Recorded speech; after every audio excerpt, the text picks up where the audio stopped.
Hello, everyone, and welcome to Think Like a Startup, Onshape's webinar series where I host fireside chats with experts on startup thinking.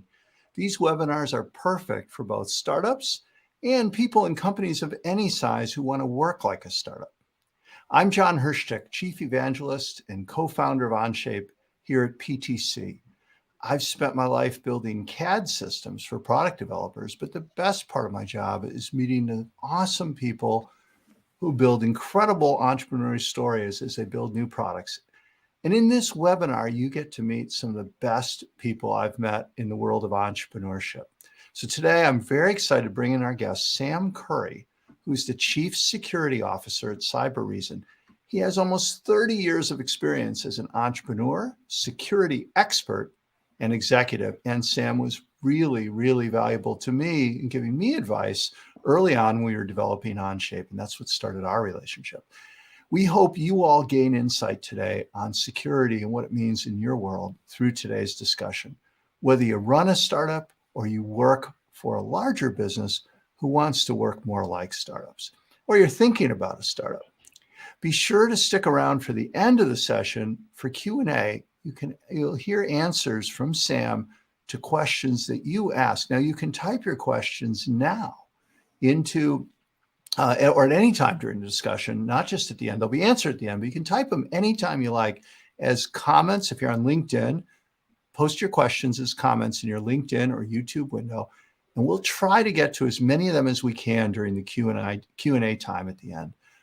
So with that, let's get started. A big welcome to Sam Curry. Sam, welcome to the webinar. Jon, thanks for having me. It's absolutely great to be here. Well, I'm really, really excited to have you here. Let's open up by talking about the current security landscape. What are some of the biggest threats to businesses these days, security-wise? I don't think we could talk about threats without mentioning two biggies. The first one is ransomware. I think everybody's heard it, and when I say everyone, I mean moms and pops. I think people talk about it every time the word cyber comes up. The next thing out of their mouth is usually ransomware. Yeah. And that's because there's a business behind it. It has made money, and it has been used aggressively. Everyone from, in some cases, cyber terrorists to hacktivists, criminals. And it is a money-making machine. It's that old, I think it was misattributed adage by Willie Sutton. Why do you rob banks? It's because it's where the money is. And if you went back to 2016, 2017, ransomware largely targeted consumers. Now it goes after business, and it goes after SMBs too. So it can target pretty much anyone, but it is also used by nation states. If you look at the Russia-Ukraine conflict, we've seen ransomware gangs. In fact, I prefer the term ransomware cartels being used in this conflict. The second one, and this might not be as familiar to people as a household term, is supply chain attacks. And that is using trusted relationships, vendor relationships, supplier relationships, compromising somebody upstream, and then using that to break into somebody downstream. And this has been around for a long time, but it's got a label. During the COVID crisis, we saw an attack against a company called SolarWinds that was meant to compromise its customers downstream. And there was one called Hafnium that targeted Microsoft customers. And those two really took the world by storm right as we were going home. But it was done previously. Russia allegedly used one called NotPetya against Ukraine and its allies back in 2017. And arguably even the RSA breach, if you go way back over a decade, was going after trusted partners, HR partners in that case. So it's not new, but think of it as the tools are getting cheaper to use. They're getting more common. But I think, Jon, the most important thing for if you're doing the startup mentality to realize is the biggest problem in cyber isn't actually technical problems. It is the gap between the security departments and the business. It is that cyber risks today are really business risks. And I think going back to the conversation we had before Onshape, the really important thing is it has to be thought about as a business risk, like legal risk or operational risk or finance risk. You have to be thinking about cyber because we're all online. You can't really separate a business these days, the physical and the digital. You can't say, I'm just a traditional business, right? We are all interleaved. It would be artificial to tear that apart. And so the risks from the cyber domain are as real as any other business risk. And it's Right now, it's not the language that's spoken in the halls of business.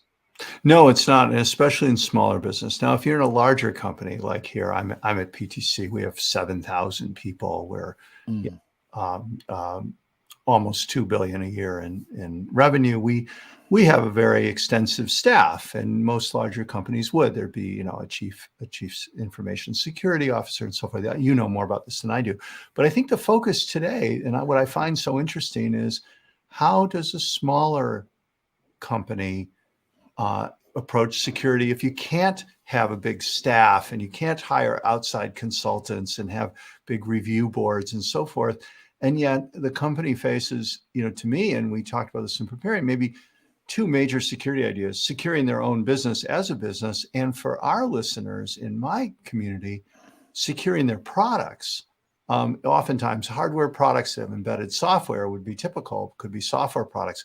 So it's not just securing their own operation. Say if you're a law firm, you have to secure, but you're not sending out software or hardware to other people like our audience does. So how does a smaller dynamic organization think about these two aspects of security? What kind of advice do you have?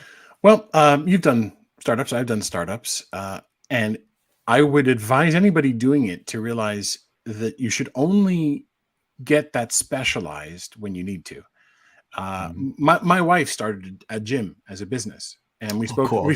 And it's a lot of fun, right? And I should go there more and all that. But I spoke to our accountant, and our accountant said, "You're not going to do this by yourself, right? You don't need to have a finance person yet, but you will one day, and you don't need to have an in-house lawyer.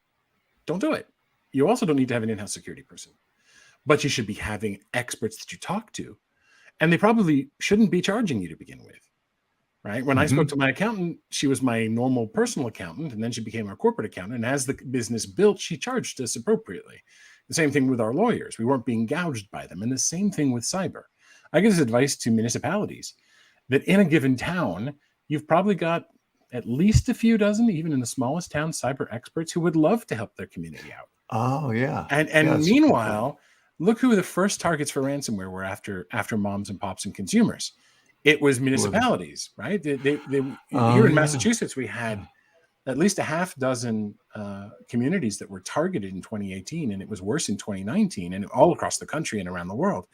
And they were like, how do we deal with this? We don't have cyber personnel. We've got IT, right? It evolved, and we had to have servers, and we have schools, and they have laptops. And how do we do cyber? Well, how would you do zoning, right? You would go and find volunteers from the town to help with your zoning decisions. Why aren't you doing that with cyber? Right? You don't have to go to big expensive consultants. And it's the exact same thing. Involve them in a discussion early and know who you, in case of emergency, break glass. This notion of a fractional CISO, just like a fractional accountant or a fractional lawyer, right? That's how you do it. You first crawl, then you walk, then you run. Or in this analogy, when you hit 1,000 people or more, get a CISO. But until then, have the CISO dialogue starting on day one. I actually think that is brilliant advice. And in our preparations for the webinar, Sam, you said that, and it hit me. It's one of the reasons I was so excited to have you on. Is that's such a simple idea. Like, you don't need to learn a bunch of acronyms and go read a lot of papers or whatever, or have draconian procedures. You're just saying find someone who's an expert, just like I think our typical startup founder that I know would seek out an accountant and a lawyer. Just like you say, I'm just doubling down on what Sam said. You're probably thinking, I mean, people are starting companies all the time. Our customers at Onshape, we were becoming very popular in the whole hardware startup scene. And when I meet with them, I just met with one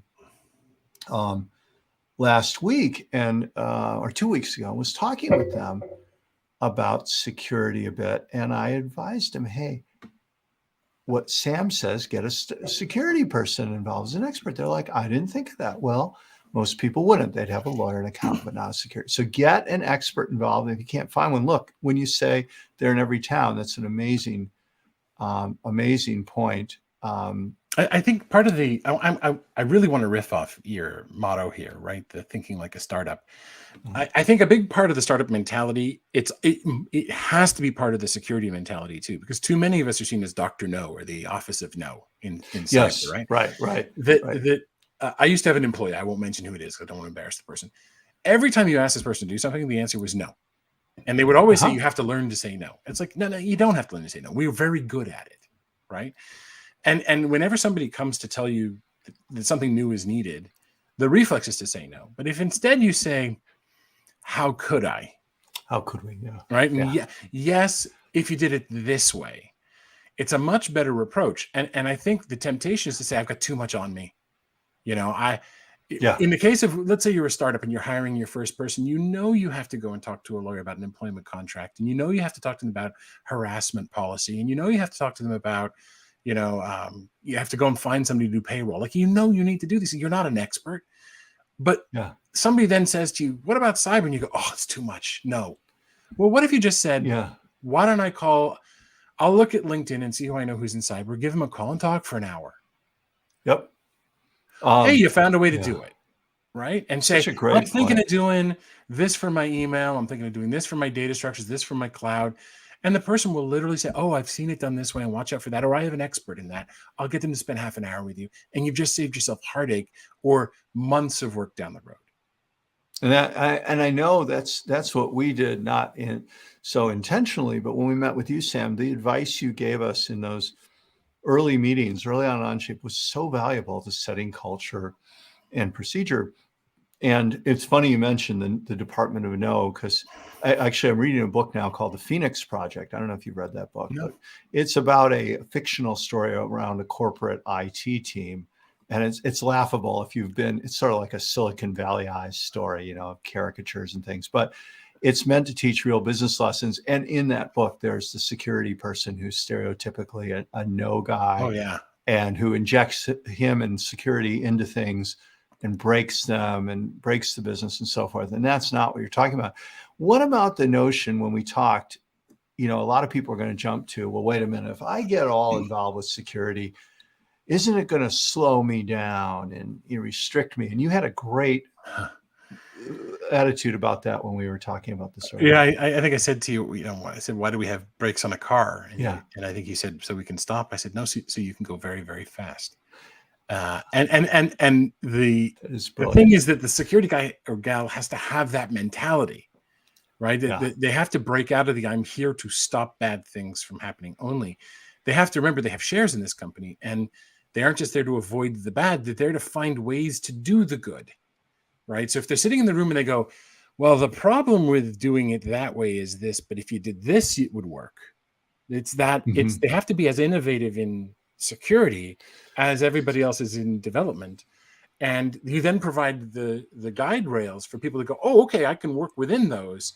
And then the development happens much more creatively. The car can go faster in that analogy, right? Because I know I've seen some developers, they're not dumb. They get things like certificates, and they get things like credentials, and they understand, entropy. They understand these things, and they kind of know that when they're doing something, they're hesitant.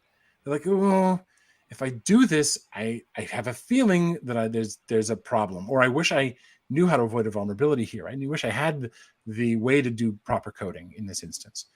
And so your presence with them, if you're not Dr. No, if your presence with them and to give them that, and then to help them innovate in the right direction, embedded with them, as opposed to just bayoneting the wounded or coming in at the last step and going, stop.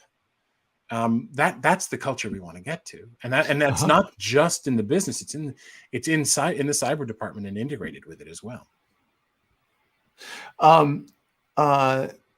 It makes me think of something I always think of in a company is, I like to say there's only one side of the table in our company, because a lot of times you end up with security or accounting or legal, and you feel like they're an opponent on the opposite side of the table, so to speak, from you as the product owner, business owner. But really, I like to say, it's a one side. We only have one side of the table here, and I like the security people and the accounting and legal people to feel like we're all one team. This is just my own little one side of the table thing. I'll throw that in, and hope you agree, because you seem like that's one side of the table thinking. There's no opponent here. We're all trying to do the same thing. With the exception of avoiding groupthink, I totally agree. In fact, I'll tell you my worst time as a CISO, when I failed, actually quite miserably, because I think we learn more from our failures than just saying, look at how awesome I am, right? Great point. So I went to MicroStrategy. I don't mind saying that. This was no fault of theirs. And when I arrived, they were looking at moving a long time ago now. They were looking to move from data centers to Amazon, right? And I was asked my opinion, and I thought, all right, I can do this. I know the good and the bad of Amazon. And I wrote a paper about the risks of moving to Amazon, and I sent it out. And one of my C-level colleagues sent out an email saying, Sam Curry says we can't go to Amazon. And I was like, what? I didn't say that. So I had to call a meeting, and we all sat down. And I said, that's not what I said. I said, by the way, there's risks if we don't move to Amazon. We have to make a decision which trade-offs and then the ice broke, and we were able to make business discussions. But until then, it was like everyone was bracing for what's the CISO going to say, and how do we deal with the impact of that at the last minute, because I had been brought in late. The other mistake I made there, and I'm happy to share this, is in every meeting, and this is a thing a lot of us security people do wrong, I was busy trying to prove I was the smartest security person in the room. So I would jump on everything security that came up, and there was no doubt I was. But what I didn't do was jump on everything that wasn't security. And what I should have done was shut up for security, let other people get involved, and jumped on everything that wasn't security to prove that I was a business person. I didn't do that. And if you look at my LinkedIn, I didn't last very long there because I never really became a business person there. And I think I would have had a much greater success if I'd done that. I learned the lesson from my future jobs and hopefully going forward. But yeah, it's about me being, as a CISO, a business person, about them feeling like security is a tangible thing that they can have value in and understand, because they can. It is grokkable, right? It's something people can get. And when we say securing your business, is it fair to say, like, is there any such thing as being totally secure, or is it just kind of the level of risk you're taking? No, there's diminishing returns for. So the idea is an optimal spend to reduce risk, right? That's another great phrase to think about: optimal spend to reduce risk. Yeah, and then you get diminishing returns after that. So you might think of risk in its simplest form. There's better measures of risk, as there's a terrible thing that could happen. Put a dollar number on it. 100 million is the impact of this thing if it happens. And then there's a chance of it happening, right? There's a likelihood, 10%, let's say. So we could say that's $10 million of residual risk, 100 million times 10%. How do we lower the impact, and how do we lower the chance? What do we invest to do that? Maybe you invest $500,000 and you can bring the impact down to 10 million and the chance of it down to 1%. Okay. But now, if you want to lower either of those anymore, it's going to cost you 5 million, 10 million. Is it worth it? Yeah. So now, how do you cover that risk? Do you get some insurance? Yeah. Do you still have to, do you get some insurance for the reduced impact potentially? So you go talk to an insurer. It doesn't make sense to lower it even more. And you never hit zero. That's the important thing, because there's always, especially with human beings and an intelligent opponent, and this is really important. In cyber, unlike the rest of IT, we have an intelligent, adaptable opponent who's motivated. What we've got to do is just make it not make it interesting for them to do it. We don't have to get to zero. But as long as there's an intelligent and motivated opponent, especially in things like nation state level security, where the motivation is super high, they will innovate and find a way. They will break in. They will send commandos. Potentially, they will blow it up with a missile. So it's never zero. Yeah. Right. It depends on the motivation and the circumstances. So the motivation is it worth putting it in? Is it worth making the ultimate secure chip only to find out that you thought it was at zero and a bomb could have destroyed it? That's still failed security. It's no longer available to you.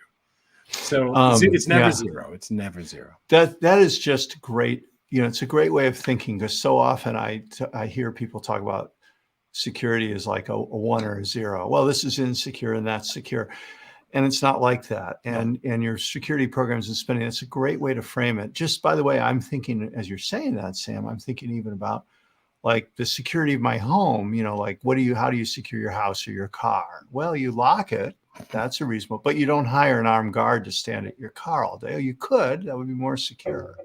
Right? That's a cost trade-off. In some countries, you might.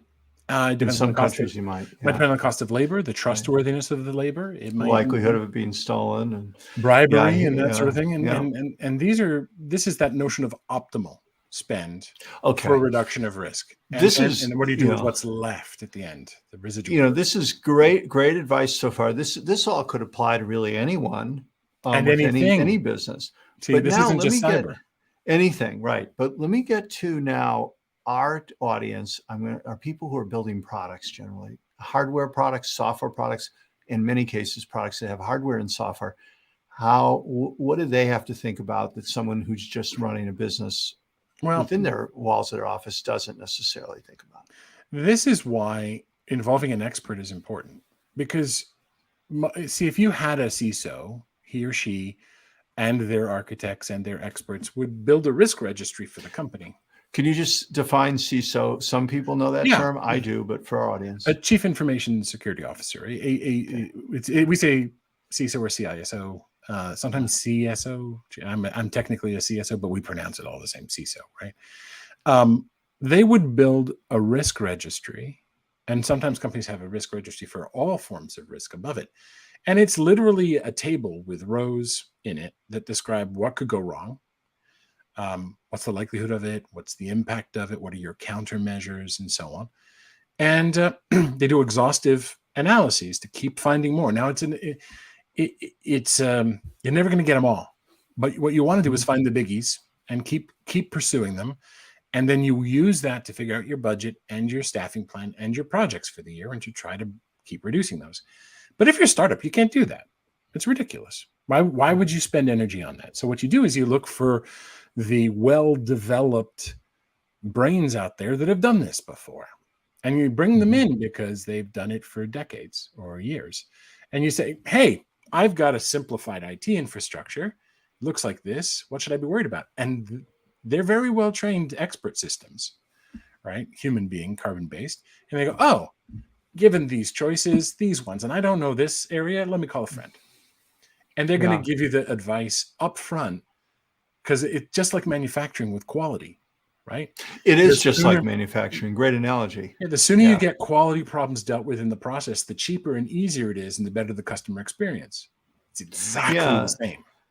And that's a great point, because I think if we had a previous webinar in this Think Like a Startup series, we had one on supply chain, and I had Scott Miller in, who's an expert on China supply chain. He did it for Roomba. His company Dragon has done it for countless other companies. And, I think our audience would naturally kind of know, oh, I should go get somebody who's an expert. But the idea of getting a security expert in, I think that's critical advice, and it's coming up over and over. I don't want to touch on it too many times. By the way, I just want to say questions are pouring in here, which is great. If you're to our audience, our viewers out there, whether you're on LinkedIn, YouTube, or I think we're streaming on a couple other platforms right now, please type questions you have in the comments area, and we'll get to them at the end. We talked about the beginning. I see many of you putting in some great questions. I'm going to make sure we get to as many as we can. But now back to the securing the product. That's, of course, everyone knows there's huge risks in that, right? Well, let's tackle that, right? So it's amazing how many products ship without some basic security considerations. I'll give you some examples. They ship with a default password. Now, this may sound trivial, but it means that every one of your products, once that default password is known, can be taken over. They ship with no ability to get an update. This is a great point. You mean you can't update the software? So it's out there, or firmware, and it's out there, and now there's a vulnerability, and it's forever vulnerable. We had a vulnerability years ago called Heartbleed, and it turned out that about 50% of the hardware affected could never be fixed. Never. Yeah. And there was a botnet. For those who don't know what it is, it's basically turning hardware systems or computer systems that have independent software on them into zombies, called the Mirai botnet. And it was cameras that shipped. They shipped with a default password. Hundreds of thousands of cameras were compromised in a period of 2-3 days, and they were turned into DDoS sources, meaning they could each be used to send garbage traffic and flood victims. It was all because they shipped with a default password. Oh, that's terrible. This, in fact, if you get a router from, let's say, your ISP that arrives at your house, it has a password printed on the back that's different from what your neighbor got. Mm-hmm. Right now, Yeah. is that hard to do? You might have to set up a process. Your developers can easily do it. You could make it part of the development process.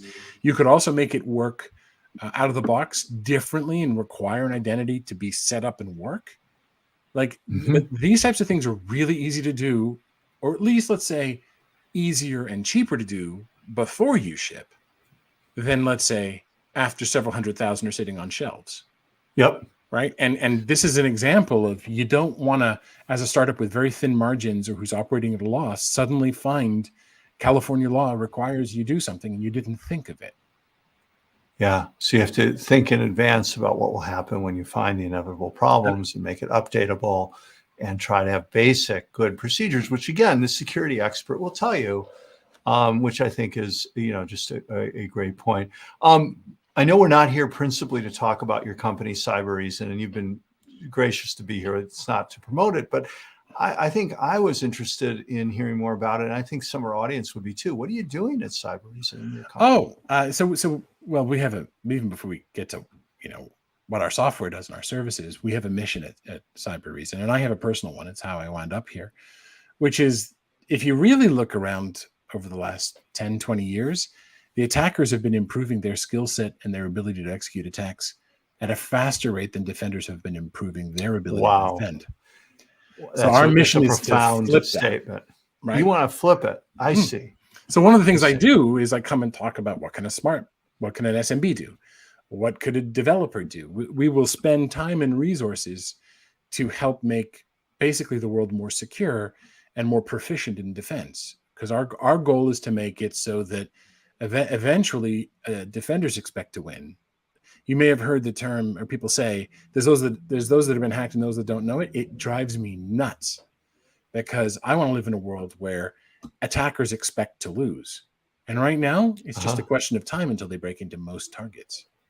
And most targets. It's terrible. Yeah. Effectively, they get to choose the point of entry, and they get to try. And if they fail, they try somewhere else. While defenders have to spread all their resources out everywhere. Right. And so, generally speaking, in cyber conflict, the advantage favors the attacker. So how do we do that? Well, we've tried to be innovative in especially data analytics. We collect data from endpoints. Originally, something that wound up being a space called endpoint detection and response. Now we're getting into something called extended detection and response, or XDR. And we do services. So how do we get force multipliers for people's cyber departments? Hence Cybereason as a company. So check it out. It's good fun. I love what I do, because I love that my customers have less and less cyber problems and more cyber victories. But I'm super passionate about it. It's why I joined the company. Okay. Back to your advice for startups. I know we're going to get to questions, but a few more things I want to ask you. What about culture? How does a company, it's one thing to talk to an expert saying, but what are the cultural things you like to see in a startup from the beginning that kind of sets the right tone? Well, it depends. So culture, I tend to think of as where and how are decisions made. And there's a few different models for that. One of my favorite was the re-engineering alternative. You can look it up on Amazon. There's been a lot of derivative work about it. Do decisions get made in a hierarchical way? Do they get made as a group with consensus? Does it come from the subject matter experts? Does it come like the Toyota way, on the basis of improving and getting better at how we find root causes for things? They're all valid, but what I like to see is the result. Is the culture generally open to feedback? Does it tend to improve and get better at what it's doing over time? Or does it shy away from things? Cultures, to be effective, I like to see them iterative and improving in each iteration. And in particular, a hunger to get to root causes, to correct, and to improve over time. So that's what I like to see in a culture. And it's not about ethnicity. It's not like one country, another country. It's not about... and yes, everybody has their cultural values, what you stand for. That's all important. But how you work every day with each other, whether you're remote or on, all together in an office, or half, or what have you, the results what matters. Are the customers, do they matter? Especially in a day of software as a service. I remember in the old days when we used to do waterfall, right? You were always building the next version because the feedback loop was so slow. Yep. If you wound up trying to make the existing customers happy, you missed the market direction. It's completely reversed now, right? In a SaaS world, you can get the feedback from the customer, and the way you get ahead of the market is by being on top of the customer needs today. So how fast are you at iterating on those customer needs? Is security giving you the ability to iterate fast on those? Is security itself staying on top of things? Because I think of it as both a developer and a security person. No, that's really great stuff. I mean, and you had mentioned about, I think when we talked last, about how it's a sport in a sense. I thought it was so interesting that you get better and better at. Yeah. I think too many people think of security as a static thing. Like if I could just get, I once had someone ask me, so could I just get a 1U rack mountable solution that solves the security problem? I said, yeah, I'd love a 1U rack mountable solution that solves world hunger or cancer. That would be great. Yeah. It's not likely, right? Yeah. And maybe one day we'll get it when we can keep up with this adaptive, intelligent opponent, but it's naive. So rather than think what's the perfect reference architecture after which I've got the spend, I've got the team, I can now put it in a box and not think about it. It's better to think, how do you play the security game? How healthy are you at running the security race? Every incident is different, right? So if something happens, how well do you deal with it? What do you learn from it? How do you get better at doing it next time? How many of these can you handle at once? It's very much there's many different departments for a chief information security officer. Some of it's compliance related, right? Some of it is business related, like supporting the field or doing RFPs and those sorts of things. Put that to one side. Some of it is, are you literally following your policies and what have you? But some of it is very much like coaching a sports team. And I'm going to put it that way because the temptation is to get on the field and play. That's how you got here, but you can't. Yeah. Right. I like that a lot, actually, the sports team, because also the idea of offense and defense, like whether it's American football or international football, you have offense and defense. And as defenses change, offenses change. And it's kind of a game theory. Yeah, we put out a series of papers about having an offensive mindset in cyber. That doesn't mean attacking the opponent, but it means always assuming that you're compromised and always assuming you're compromised. Yeah. So if it certainly is being a bigger company, you say, okay, let's assume they're here. Now let's go find them. Hey, okay. Last thing I'm going to ask you, and then we'll go to audience questions, is what can the startup executives do personally for themselves, as the executive, the founder, the CEO, the VP of engineering, the lead software and hardware engineers, anyone in the company, and what, as an executive and as a person, any quick advice for how we can have personal secure behaviors? Yeah, well, the first thing I'm going to say is if the CISO, the CISO, is only talking to the CIO, that's bad, right? Okay. The CISO should, in fact, I don't report to the CIO. I report to the CEO.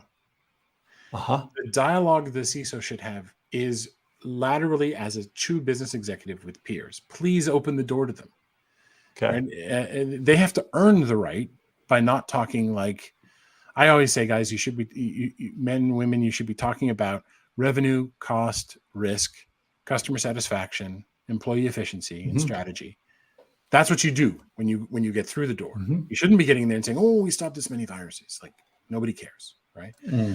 But that's a great point. Everybody else, first of all, too many execs seek exemptions from the security policies. Stop it.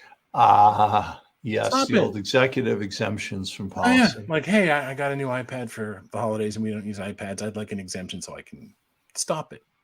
Ask the CISO, could we please find a way to use iPads, and wait patiently for the answer.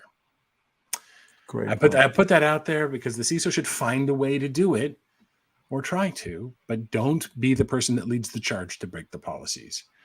Okay. That's an important one. And be aware that you really are the target, right? Especially the way it's called whaling, right? When people go fishing for the very big executives and leaders. So they go for the founder of the hardware startup. The more successful you are, the more they will do it. And they will sometimes pretend to be you when they go after other people in the company. So you have a culture of awareness for that. And that's not particularly hard. But also, this is tough to do. Warn your family and friends that if they're targeted as well, that they should come check with you. So I will never text you the following. I will never do the following because some people go after the social media accounts of the children of a CEO or the brothers and sisters of a CEO. And then they'll use those accounts. Whatever it takes to get in the path of least resistance for success, they're going to try. That's a new one. That's a new one I just heard. And also you told me in the prep a couple other things. I wonder if you still feel that way about the different computer for working. Personally, I get teased by some of my colleagues for this, but they've started to do it, some of them. I have a work machine right next to me. It does not have anything personal on it. This machine I'm doing right now, because I'm doing it with you and we're doing it through a browser, this is my personal machine. If this machine gets hacked, I really don't care. You don't care. I'm prepared for this machine to be hacked. Yeah. Everything I have that is sensitive, I have on another. I'm fortunate. I have more than one computer in my house. Some people can't perhaps afford that, but I have a wall between the work stuff and the personal. And I've thought about the liabilities in my personal life, and I don't mix them. Right? I don't check my personal email on my work computer, and that might be a pain in the butt, but I do carry around the extra £1.50 in my laptop when I get on an airplane. And what about and you also mentioned about a password manager, password vault, password manager. Tell us what your opinion is on those. So some of them have been compromised. The LastPass in particular recently has had some difficulty, but most of the LastPass users are still secure from what I've seen. But there's a number of password managers out there. I like them. You like them? Yeah. And if I use one called MSecure, there's many out there. I'm actually going to pull up mine right now, and I'll tell you how many passwords I have. I have 632 passwords. How am I going to manage that? Yeah. And by the way, when I started it was like, oh, look, I've got 30. And I've been using it now since 2013. Yeah. So in a decade, I've gone up 20 times the number of passwords. And so it just keeps building. Audience. Yeah, for our audience, 2 computers is recommended by Sam and a password manager. These are simple things. You don't have to go read white papers or hire experts. Password manager, he's pro password manager, as are most of the other security professionals I know, like here at PTC. Well, you have one big password that you need to know, and you can change that one fairly frequently. I don't even know my bank password. I don't know it. It's also, to me, it's nice because it also sets you in a discipline of using hard to crack passwords, because your password manager creates a password, and it also is a handy database of all your accounts. Oh, yeah. Which otherwise, where are you going to keep that?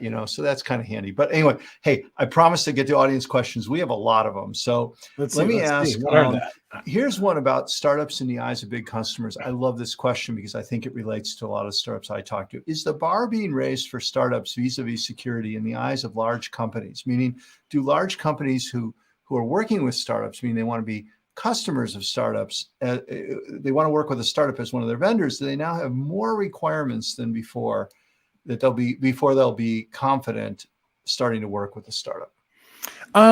It feels that way.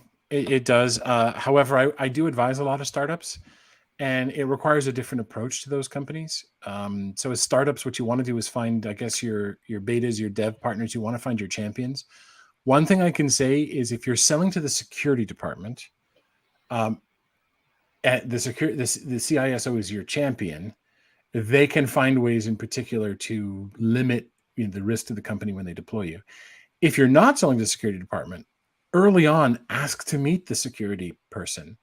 Oh, ask. As the vendor, you can say, "Hey, ask. Hey, we're new, right? We've only existed for 6 months. We're doing something that you, Mr. and Mrs. Sponsor, you love.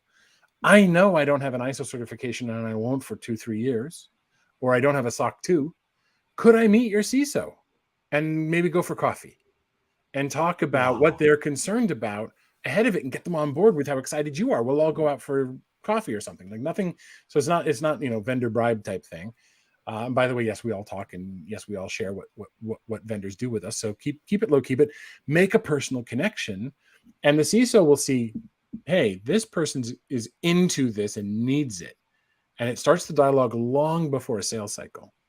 And then the CISO will feel the onus. Let me find a way to do this. Let me find a way to do a POC. The answer is yes, and it can be worse in some countries.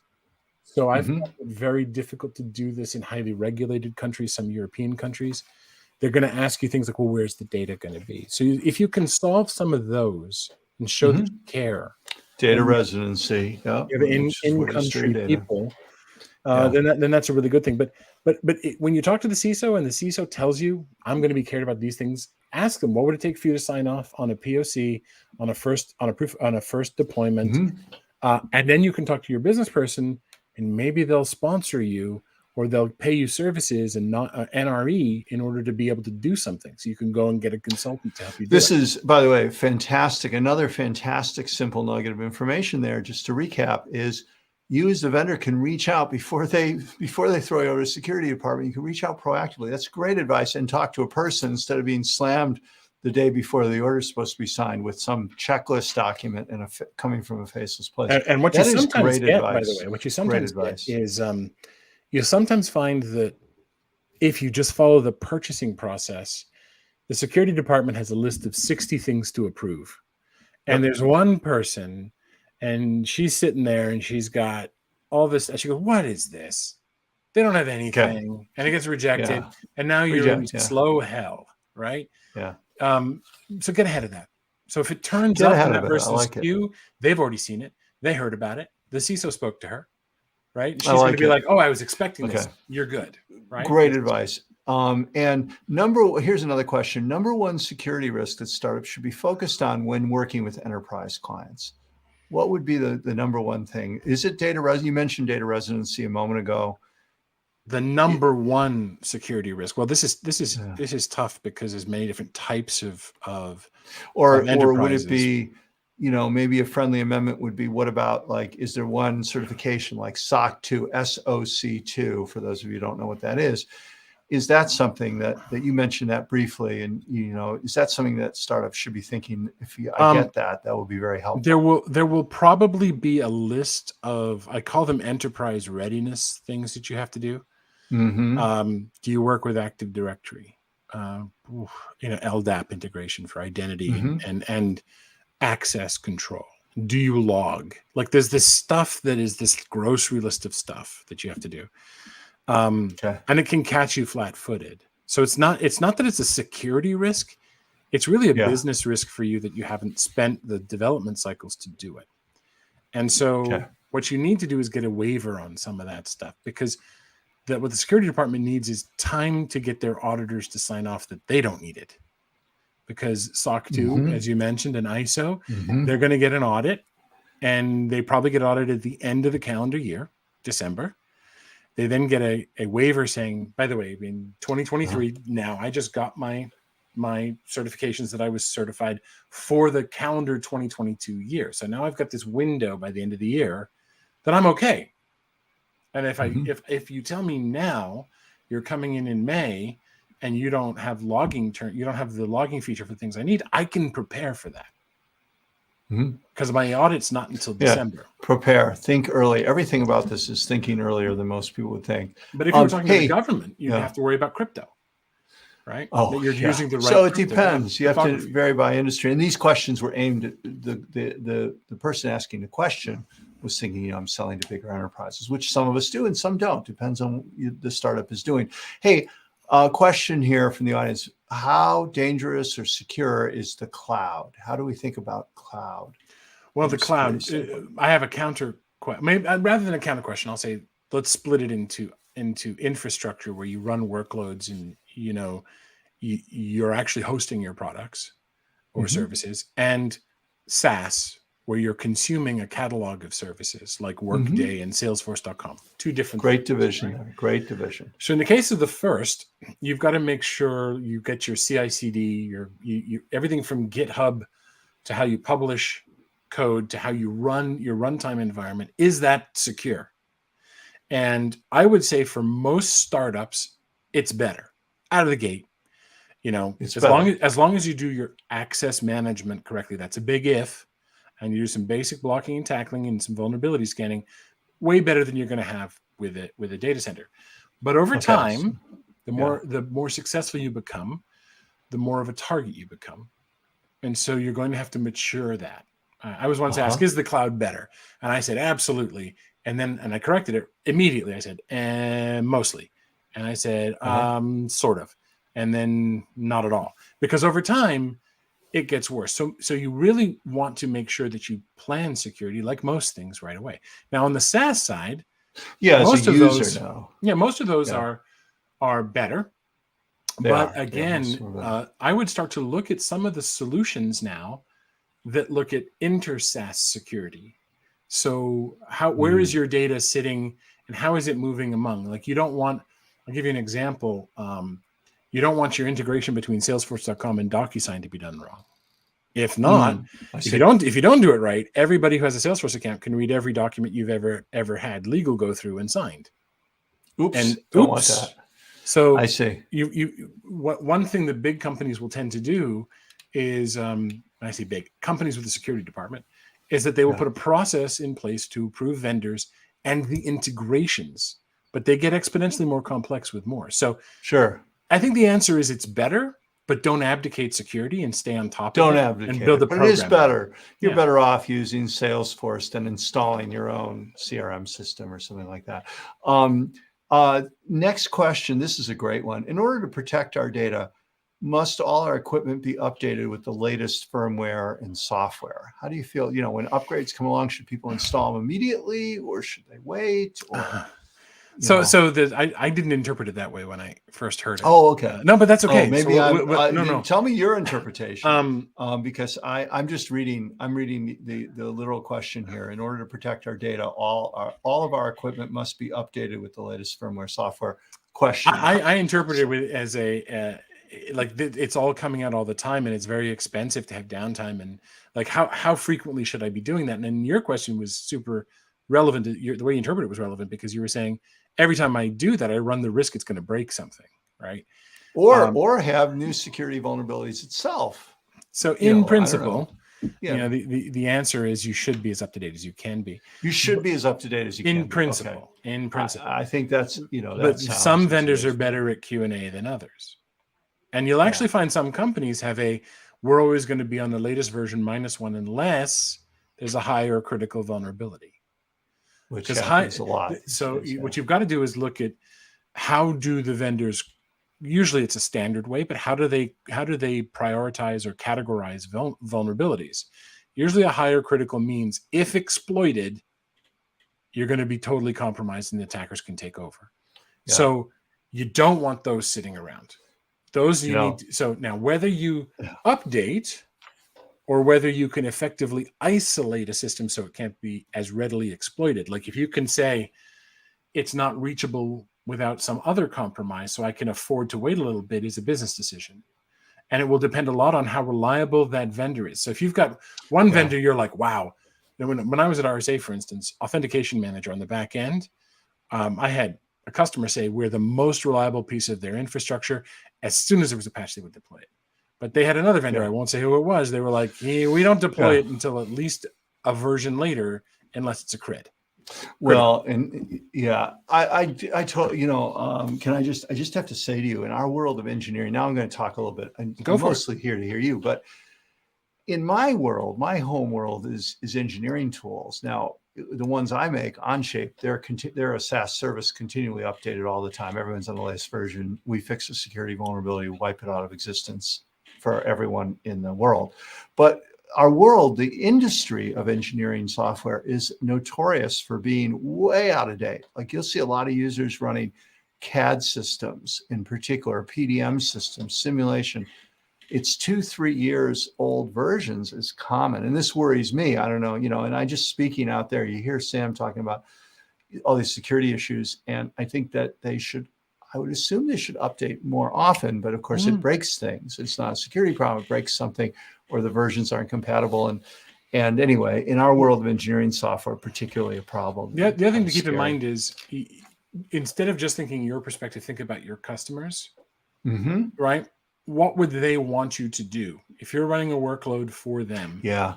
Right. And this notion, and I've said this before in a few places, customer data is a privilege, not a right. So given that you're the protector of that data, your risk-based decision isn't just for you, it's for them. So some cases, call and ask them. So you can say, hey, bank of so-and-so, there's a vulnerability out. We think it's reasonably isolated, but the vendor who's produced this patch, the last 3 patches they produced broke the systems. We recommend waiting for 3 weeks rather, just to see stability. But it's your decision from a risk-based perspective if in your instance we do that, which we would like to get on the phone and have a conversation with you. And you can pull the trigger or not, right? So it's not even abdicating, it's respect for the customer's decision about risk. Now, you can't do that with 2,000 customers, but there may be instances where you want to do that. Cool. And as personal people, this wasn't the question, I'll just follow on. You know, your iPhone, your Android phone, your Chrome or Safari browser or Edge browser says there's an update. Should we always be updating those to the latest version? I do by default, and I frequently get angry at changes in performance. And I'm like, really? Did you have to do this? But I do by default. I'll tell you this. I'm not so pretentious as to think that the use of my phone is that important. I have a number of ways to communicate, but I don't want to be wasting time figuring out what about this update or that update on my phone. I'm too busy. Yeah, so you just update. Yeah. Okay, so that's good. Good. I'm going to get to a couple questions, like quick answers on these. What trusted communities can you recommend where people are willing to share some of their knowledge and security? Where can we go online or otherwise? I'm finding that some of the social media, I don't know much about Mastodon. I'm having a little bit of trouble myself joining that community, because the way it works is sort of distributed centers, or at least servers of knowledge, it would appear. A lot of us are self-organized regionally. So if you tie into, like here in Boston, we have some Signal groups, and there's some Slack groups across the country for security, chief information security officers. Chances are, if you connect with one person in the community, you'll connect with many. And so try LinkedIn. I'm finding LinkedIn is becoming more and more valuable. No, I don't have anything to do with them, but it's been more and more valuable as a way to connect with people, and through those people with communities. I will take a connection request from anyone until they prove that they're there for either phishing or sales. And if they literally just connected with me to sell something, I'm like, I'll just ignore them. But if they're phishing, I block them. Aside from that, I will try to help with anything. You take them. That's really kind of you to do that. And, but you know what? It's a default. I think in cyber we should be a welcoming community, and we historically haven't been. Well, Sam, this is a good way to unfortunately our time is coming to an end to kind of start to wrap up, and so it flies by. I talk too much is what it is. No, this is what we wanted you for. The audience is here to hear you, not so much me. And what I want to say is I can't thank you enough, because what that comment you just made about your spirit of being helpful to people, it just radiated through this hour that flew by so fast. And we all want to thank you so much for joining us today. Thanks for having me. It's been, you've given us, it's been great to have you here. I just can't thank you enough. I mean, Sam's just doing this just out of goodness to try and help the world. And you can see the answers he gave. I mean, some of your answers are so straightforward. Get an advisor. That's just a really great. These are great thoughts. I want to also let you know that I want to thank all our audience for tuning in to the webinar. I want to let you know that you can reach out to Sam. He just said it here. You can reach out on LinkedIn. Also, I understand you're on Twitter so there's the LinkedIn address for those of you on video at the bottom of the screen, and the Twitter address is at Sam J. Curry, SamJCurry. And if you're interested in learning more about Cybereason, cybereason.com, CYBEREASON.com. And my email is sam@cybereason.com. So that's pretty easy. Wow. You're giving your email. I'm fine with it. Like I said, that's cool. I think it's a trusted community, or at least a trusted group. But thanks for having me, and thanks to the audience as well. Well, we're delighted to have you, and you've helped me in my journey. Everyone out there who's an Onshape user, you should all have a thanks to Sam for all the great advice he gave us early on with Onshape on security, which was fantastic. I want to let you know that today's webinar is one in our Think Like a Startup series. And it's a series. We're going to have other topics coming up. We've had a couple other topics already. You can stay engaged by subscribing to our LinkedIn on Onshape, our Onshape YouTube channel, And keep an eye out for the next episode in the webinar series. Let us know what you think with a review or comment. We sure appreciate the feedback. See you next time on Think Like a Startup. Thanks. Have a great one.